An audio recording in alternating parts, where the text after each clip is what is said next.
Sall declared at the gathering of African head of state that in order to turn out potential into reality, at least 10% of the national budget should be put towards the agricultural sector. He says, to transform our potential into reality, we need to allocate at least 10% of the national budget to the agricultural sector. President Sall is welcoming a number of African leaders to the African Development Bank-sponsored conference on food sovereignty, including the heads of state from Kenya, Nigeria, Tanzania, Zimbabwe, Mauritania, and Zambia. All the heads of state made clear that food security is essential for the political stability and security of their countries.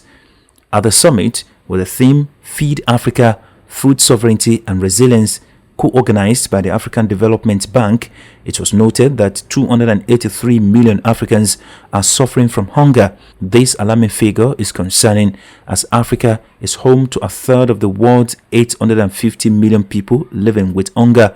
To address the issue, AFDB Group President Dr. Akinwumi Adesina stressed the importance of taking action. Kenyan President William Ruto spoke out during the summit, emphasizing that Africa has been lagging behind for too long and that there is need to be more action. Let me say that the fact that we are having a conversation, so many of us as heads of state from our good continent, and we are discussing food,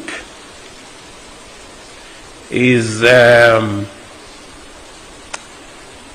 not a very interesting thing to do. I think we should be discussing beyond food 60 years after independence. We should be discussing about how agriculture is not just going to feed, but it is going to create jobs, it's going to create revenue, it's going to add value, we're going to do export, and that is really the trajectory that the people of this continent expect us as heads of state to have a conversation about. The summit in Diamniadio, close to Dakar, the Senegal capital, concluded on Friday, January 27, after 3 days.